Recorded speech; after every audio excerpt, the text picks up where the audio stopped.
आज की कहानी है राजकुमार आर्यन और काला जादूगर। बहुत समय पहले की बात है। स्वर्णपुर नाम का एक विशाल राज्य था। वहाँ के राजकुमार आर्यन अपने बहादुरी के लिए जाने जाते थे।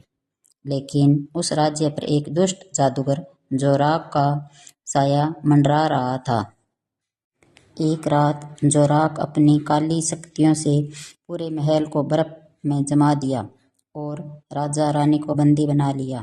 उसने घोषणा की, अगर कोई इस बर्फ को पिघलाना चाहता है तो उसे नीलम घाटी से जादुई चिराग लाना होगा। लेकिन याद रहे, वहां पहुंचने वाला आज तक वापस नहीं आया। राजकुमार आर्यन अपनी तलवार लेकर निकल पड़े। रास्ते में उन्हें चुनौतियों का सामना करना पड़ा। रास्ते में बोलने वाले पत्थर मिले जिन्होंने आर्यन को गलत रास्ता बताने की कोशिश की, लेकिन आर्यन ने अपनी बुद्धिमानी से सही रास्ता चुना। अदृश्य दीवारें जो केवल सच बोलने पर ही पार की जा सकती थी। जब आर्यन नीलम घाटी पहुंचे तो जोराक वहां पहले से मौजूद था। अपनी छड़ी घुमाई और आग के गोले बरसाने लगा।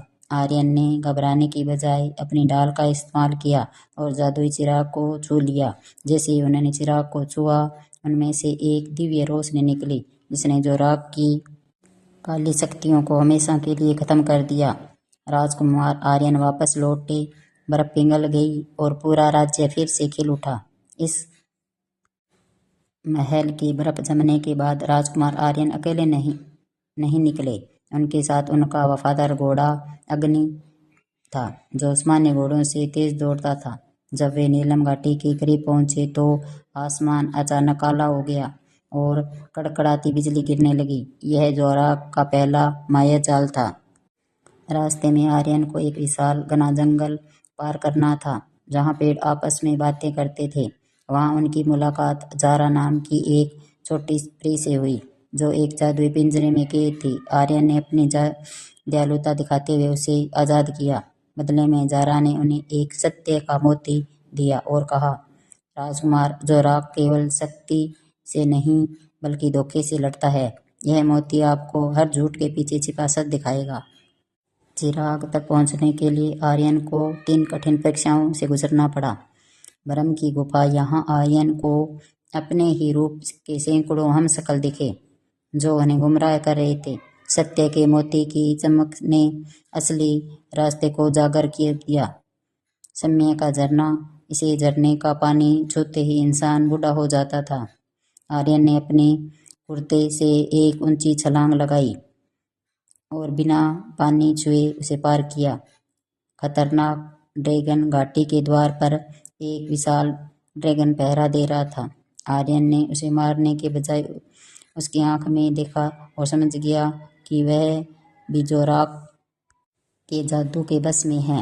उन्होंने सत्य का मोती ड्रैगन के माथे को छुआया, जिससे वह आजाद हो गया और आर्यन का मित्र बन गया।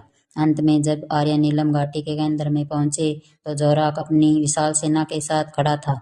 ड्रैगन पर सवार होकर आर्यन ने सेना का मुकाबला किया। जोराक ने अपनी जादुई छड़ी से एक विशाल तूफान पैदा किया, लेकिन आर्यन ने अपनी तलवार को जादुई चिराग की लौ से छुआ दिया। जैसे ही तलवार और चिराग की शक्ति मिली, एक भयंकर विस्फोट हुआ। जोराक की जादुई छड़ी के टुकड़े टुकड़े हो गए और वह धुएं में गायब हो गया। स्वर्णपुर की बर्फ पिघलते ही फूलों की खुशबू चारों ओर फैल गई।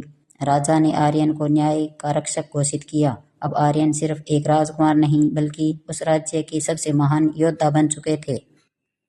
स्वर्णपुर में शांति लौट आई, लेकिन एक रात महल की पुरानी लाइब्रेरी में एक गुप्त दरवाजा खुद ब खुद खुल गया। राजकुमार आर्यन जब अंदर गए तो उन्हें एक प्राचीन नक्शा और एक पत्र मिला।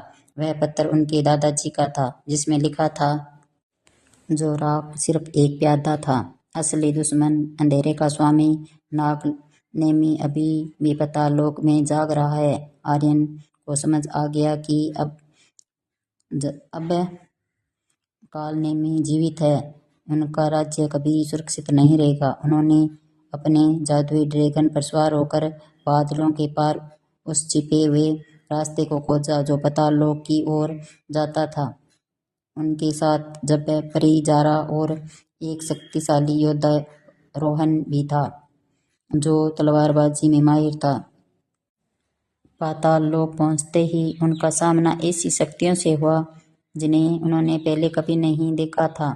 छाया सेना, ये सैनिक परछाइयों से बने थे जिन पर साधारण तलवार का असर नहीं होता था। आर्यन ने जब जादुई चिराग की रोशनी का उपयोग किया जिसमें वे परछाइयां धुएं में बदल गई। एक विशाल लावा की नदी के ऊपर एक पुल था जिसका पहरेदार एक 3 सिर वाला कुत्ता था। उसने सवाल पूछा, वह क्या है जो सुबह 4 पैरों पर, दोपहर को 2 पैर पर और शाम को 3 पैरों पर चलता है? आर्यन ने मुस्कुराते हुए उत्तर दिया, मनुष्य। बचपन, जवानी और बुढ़ापा। पुल का रास्ता खुल गया। अंत में वे कालनेमी के काले महल पहुंचे। कालनेमी कोई साधारण जादूगर नहीं था, वह रूप बदलने में माहिर था। उसने आर्यन के पिता का रूप धरकर उन्हें भ्रमित करने की कोशिश की, लेकिन आर्यन ने अपनी मां द्वारा दी गई पवित्र माला को याद किया जो केवल सच में उपस्थित में चमकती थी। जैसे ही माला चमकने लगी, कालनेमी का असली भयानक चेहरा सामने आ गया। वह एक विशाल दैत्य जैसा था जिसकी आंखें आग की तरह जल रही थी। युद्ध भयानक था। कालनेमी ने पूरे पाताल को हिला दिया। तभी जारा ने अपनी पूरी जादुई शक्ति आर्यन की तलवार में डाल दी। आर्यन ने चिल्लाकर अपनी तलवार कालनेमी के हृदय में केंद्रित की, स्थित प्राण मणि पर दे मारी। एक कान फाड़ देने वाली चीख के साथ कालनेमी पत्थर में बदल गया और पाताल लोक ढहने लगा। आर्यन और उसके साथी बाल बाल बचकर बाहर निकले।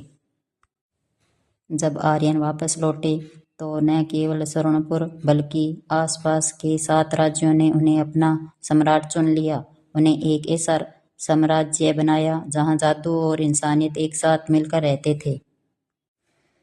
अब एक नया और शक्तिशाली मोड़ आता है। राजकुमारी आर्यन की इस यात्रा में अब एक ऐसी राजकुमारी आती है जो न केवल सुंदर है बल्कि युद्ध कला और प्राचीन विद्याओं में आर्यन से भी 2 कदम आगे हैं। कालनेमी के अंत के बाद भी दुनिया के एक सुंदर कोने धूमकेतु पर्वत में काला धुआं उठने लगा। आर्यन अपनी सेना के साथ वहां पहुंचे, लेकिन रास्ते में उन पर काली लाई लुटेरों ने हमला कर दिया। आर्यन अभी अपनी तलवार निकाल ही रहे थे कि तभी आसमान से एक सुनहरा तीर आया और एक साथ 5 दुश्मनों को ढेर कर दिया। सामने एक सफेद घोड़े पर सवार, चांदी की कवच में लिपटी एक योद्धा खड़ी थी। वह थी राजकुमारी मीरा, जो चंद्रगढ़ सम्राट की उत्तराधिकारिणी थी। मीरा कोई साधारण राजकुमारी नहीं थी, वह धनुष विद्या और प्राकृतिक जादू की स्वामिनी थी। मीरा ने अपनी तलवार म्यान में रखते हुए कहा, राजकुमार आर्यन, अकेले इस पर्वत को पार करना मौत को दावत देना है। जिस कालनेमी को आपने हराया वह तो बस एक परछाई थी। असली शैतान तमीरा जाग चुकी है, जिसने मेरे पूरे साम्राज्य को ऐदर से कैद में डाल दिया है। आर्यन और मीरा ने हाथ मिला लिया। अब यह जंग सिर्फ एक राज्य की नहीं बल्कि पूरी मानवता को बचाने की थी। दोनों को अग्निशिखर के अंदर एक ऐसी भूलभुलैया को पार करना था जहां दीवारें हर पल अपनी जगह बदलती थी। जब रास्ता पूरी तरह बंद हो गया तो मीरा ने अपनी आंखें बंद की और अपनी जादुई शक्तियों से जमीन से बोली, बेलें उगाई। उन बेलों ने दीवारों को फाड़ कर रास्ता बना दिया। आर्यन का साहस रास्ते में एक विशालकाय आत्माओं के रक्षक ने उनका रास्ता रोका। आर्यन ने अपनी ढाल के वार संभाला और मीरा ने एक जादुई तीर से उस रक्षक के जादुई कवच को भेद दिया। दोनों में जुगलबंदी कमाल की थी। पर्वत के शिखर पर दुष्ट जादूगरनी तमीरा बैठी थी। उसने आर्यन और मीरा को अलग करने के लिए एक माया जाल रचा। आर्यन को लगा कि मीरा उसे धोखा दे रही है और मीरा को लगा कि आर्यन उसे मारने आ रहा है। तभी मीरा ने अपनी जादुई बांसुरी निकाली और एक मधुर धुन बजाई। उस धुन की पवित्रता ने सारा भ्रम टूट गया। आर्यन समझ गया कि यह तमीरा की चाल थी।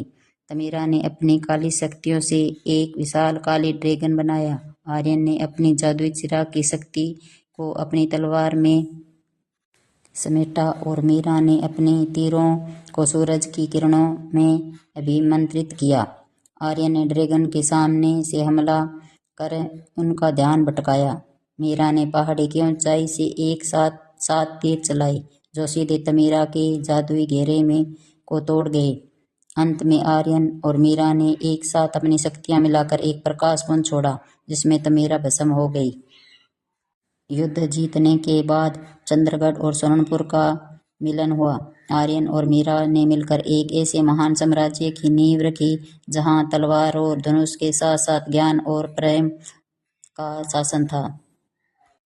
आर्यन और मीरा की जीत के बाद पूरे आर्यावर्त में खुशियां मनाई जाने लगी। यह केवल 2 राज्यों के मिलन नहीं था बल्कि साहस और शक्ति का संगम था। सोनपुर के महल को ऐसे सजाया गया था जिसे आज तक किसी ने नहीं देखा था। आकाश का नजारा परिजारा और उसके साथियों ने आसमान से हजारों जादुई जुगनू छोड़ दिए थे जो रात के अंधेरे में आर्यन और मीरा के नाम की आकृति बना रहे थे। उत्तर की वादियों से दुर्लभ नीलकमल मंगवाए गए थे जिनकी खुशबू पूरे शहर में फैली थी। कहा जाता है कि उन फूलों की महक से बीमार लोग भी ठीक हो गए थे। राजकुमार आर्यन ने सफेद रेशम की शेरवानी पहनी थी जिस पर हीरे और नीलम जड़े थे। उनकी कमर पर वह जादुई तलवार थी जिसने दुनिया को बचाया था। वे अपने दिव्य सफेद घोड़े पर सवार होकर आए थे। राजकुमारी मीरा का सौंदर्य किसी अप्सरा से कम नहीं था। उन्होंने अग्नि रेशम का बना लाल जोड़ा पहना था जो अंधेरे में चमकता था। उनके सिर पर चंद्रगढ़ का प्राचीन मुकुट था जिसमें लाल रतन चंद्रमा की रोशनी से चमक रहा था। विवाह की रस्में साधारण पंडित ने नहीं बल्कि हिमालय के प्राचीन ऋषियों और जादुई गुरुओं ने संपन्न कराई। अग्नि फेरे जब उन्होंने अग्नि के चारों ओर फेरे लिए तो अग्निदेव स्वयं प्रकट हुए और उन्हें आशीर्वाद दिया कि उनकी जोड़ी को कभी कोई बुरी शक्ति नहीं तोड़ पाएगी। उपहार में उन्हें समुद्र के राजा ने कभी खत्म न होने वाले मोती भेंट किए और आकाश के देवताओं ने महल के ऊपर इंद्रधनुष की चादर तान दी। महल के मैदान में मीलों तक लंबी मेजें लगाई गई थी। जादुई थालियों में भोजन अपने आप प्रकट हो रहा था। जो व्यक्ति जिस पकवान की इच्छा करता वह उसके सामने हाजिर हो जाता। नृत्य परियों और गंधर्वों ने आकाश में नृत्य किया और मीरा के पालतू ड्रैगन ने हवा में कलाबाजियां दिखाकर मेहमानों का मनोरंजन किया। विवाह के अंत में आर्यन और मीरा ने अपनी तलवारें एक साथ हवा में उठाई और कसम खाई, जब तक सूर्य और चंद्रमा रहेंगे हम इस राज्य की रक्षा करेंगे। हमारा प्रेम केवल हमारा नहीं बल्कि इस धरती की शांति का प्रतीक रहेगा। पूरा साम्राज्य सम्राट आर्यन और सम्राज्ञी मीरा की जय के नारों से गूंज उठा। उस रात सोनपुर में कोई नहीं सोया क्योंकि उत्सव इतना भव्य था कि समय भी जैसे ठहर गया। कहानी अच्छी लगी तो लाइक और सब्सक्राइब कीजिए और कमेंट में कहानी के बारे में ज़रूर बताइए।